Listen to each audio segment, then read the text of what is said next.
गाई चलाउची cycle video social media viral 7 कोटी रु अधिक लोक देखिले। अनेक मजादार वीडियो सोशल मीडिया रे भाइराल होता है। किछि वीडियो अच्छी जहाँ देखिबा परे यह वास्तव ना नकलिता जानिबा कष्टकर हो जाइए।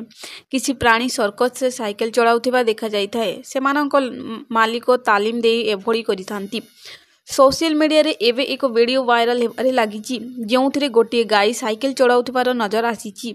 वीडियो रे देखा जाइछि जे गाईर उभय गोड़ साइकेल रो पेडल रे रहिछि एवं पछ दुई गोड़ चक्का उपरे रहिछि।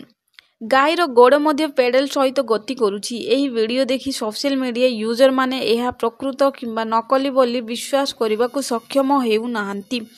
एही वायरल वीडियो रे गाई साइकेल हैंडल मझिरे मुंड रखिछि।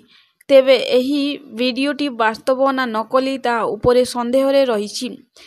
एआई माध्यम रे एडिट करी एहा सृष्टि करा जाइछि। लोकमाने मंतव्य देइछंती कोनोसी गाई एपरी साइकेल चलाई पारिबो नाही। हजार हजार लोक मंतव्य देइथिबा बेले 7 कोटी रु अधिक लोक एही वीडियो देखिछंती। जणे सोशल मीडिया यूजर लिखिछंती जे मु एहाकू नकली बोली अनुमान करूछि। एहा केबे घटे कि अन्य जणे सोशल मीडिया यूजर लिखिछंती वर्तमान गाईर काम केवल दूध देवा नुहे बरं वर्तमान दूध देवा पाई ताकू साइकेल चलाइबा मध्य घर घर जिबाकू पड़िबो।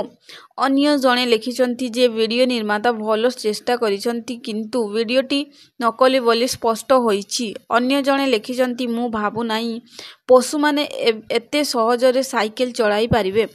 सेहीपरि अन्य जणे सोशल मीडिया व्यवहारकारी लिखिछंती जदि एआई एहीपरि व्यवहार जारी रुहे तेबे दिने मनीष निजकू चिन्हि पारिबो नाही। अन्य जणे लिखिछंती एहा देखि मु मद्यपान न करी मध्य अनुभव कली जे मु मद्यपान करिछि एवं सचेतन नुही।